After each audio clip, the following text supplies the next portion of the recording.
Greetings, YouTube. The doctor is in. Dr. Urias Papers here, coming at you with another commentary on Dungeons & Dragons, and welcome back to the channel that brings power gaming to the next level. Today on the Doctor Spell Prognosis, we are talking about the 9th level spell, Mass Heal. We are giving this one an A. But first, don't forget to hit that subscribe button. If you like this video, hit the like button. If you have any questions or comments, please leave a question or comment. And don't forget to hit that notification bell so you know when I've got another video out. Let me take a breath. Whoo, boy. That is a lot to say without taking a breath. All right, Mass Heal is a 9th level spell that is usable by clerics. Got a few other classes and can get this, like bards and warlocks, through some other means. But it is generally a cleric spell.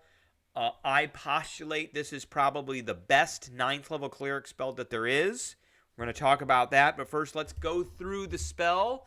9th level spell takes 1 action to cast, which is great. Range of 60 feet, which is great. Verbal, somatic components, great. A flood of healing energy flows from you into injured creatures around you. You restore up to 700 hit points, divided as you choose among any number of creatures you can see within range.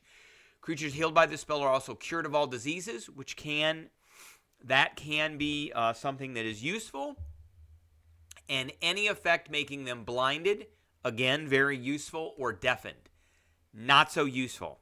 Deafened is not the most detrimental condition that there is. Let's look at deafened again. So deafened can't hear and automatically fails any ability check that requires hearing. It used to cause casters to have a chance for their spells to fail, but doesn't anymore.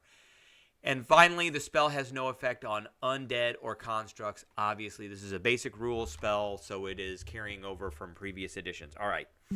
So let's look at, here are the 9th level cleric spells: Astral Projection, Gate, Mass Heal, and True Resurrection. The only one of these we have not gone through yet is True Resurrection. We're currently going through Mass Heal. True Resurrection, we're going to go through it. I think it is very redundant with Resurrection and Raise Dead and Revivify, and I don't think it really has any in-game combat use, because you can touch a creature that has been dead for no longer than 200 years.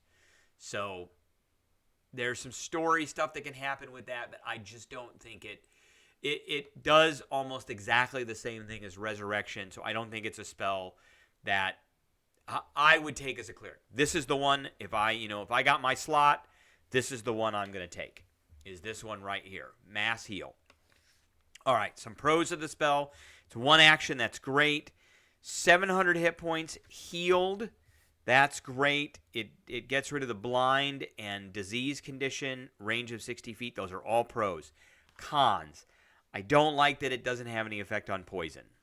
That one I don't like. Deafened, that's a con. That's a big question mark. It doesn't do anything to paralysis. I don't like that either.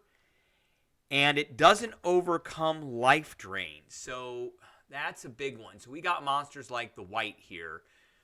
There are quite a few of them that have ability like this or similar abilities, where if they hit and you fail this saving throw, some of them there's no save.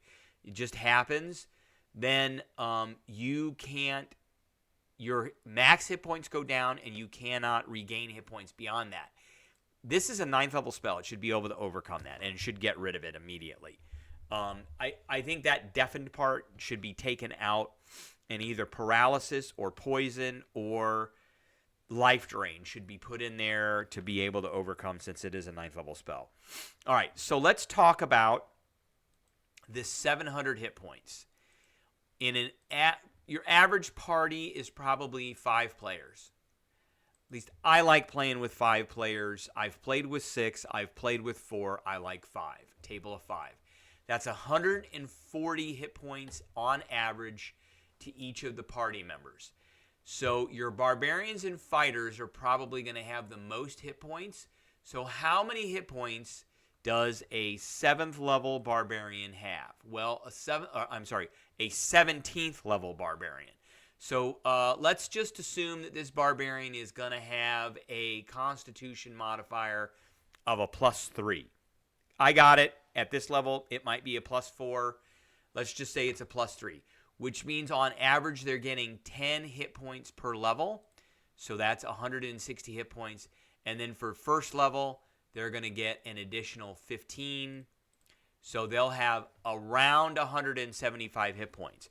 This spell will take that barbarian who has the highest hit point average, because your fighters are next in line, and the fighters and paladins are using a D10 instead. So instead of an average of a 7, they're an average of a 6. So they're going to have a little bit less, but not very much. So mass heal will probably bring the fighters up to max, if not almost all the way up to max. Barbarians will be very close. So that's why I think this is a great spell. I particularly think for players, this is a spell that can reset the combat back to the beginning. If the players are having trouble and people are low, the cleric comes out and goes, everybody's back to full, let's start over. And that is very powerful in a combat for players. And for DMs, you should think about using this spell as well. If you've got a big bad evil guy who isn't undead, who doesn't have undead or constructs, and all of a sudden, there you have all your minions are low on health, and then the big bad evil guy goes blammo, everybody gets all their hit points back. That's going to be hard for the player party. That's going to be really hard. All right, so some other things to consider. It is a cleric spell, so which cleric domain do I think is the best one for this? Probably life domain. If you want to make a super healer, these are the ones. So when you use a spell of first level or higher to restore hit points to a creature, check. It is a 9th level spell, so it's first level or higher, check. And it does restore hit points, check. The creature regains an additional hit points equal to 2 plus the spell's level, which is 11. So on average, it'll be 151 points healed. And this is as an action, and you can do some more healing as a preserve life. Supreme healing doesn't really work because you're not really rolling dice at this point. And then a blessed healer, you can heal yourself. When you cast a spell of first level or higher to restore hit points to a creature, check. You regain hit points equal to 2 plus the spell's level. You get 11. Now, if we're talking 20th level or say 19th level characters, well, why not take 2 levels of Druid and get yourself a Circle of Stars Druid and get this Chalice form, a constellation. So Starry form at 2nd level, a constellation of a life-giving goblet appears on you whenever you cast a spell using a spell slot. This uses a spell slot. It is a spell that restores hit points. It does restore hit points. You or another creature within 30 feet of you can gain an additional 1d8 plus your wisdom modifier, which at this level should be about +5.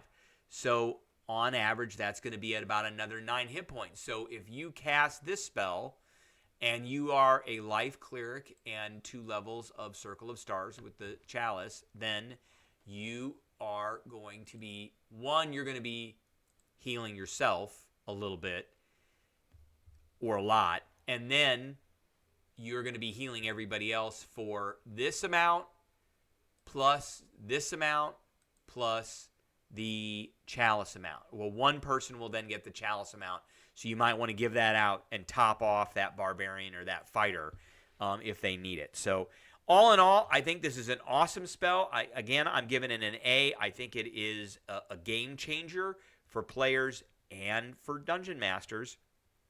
It does kind of reset the combat. It's a lot of hit points all of a sudden. You could think back on those combats where you all have been in a combat and everybody is down to like 20 hit points or less, and you really wish you had something to just reset everything back up to full. This is it right here. All right. I appreciate everybody tuning in, and I will catch everybody later.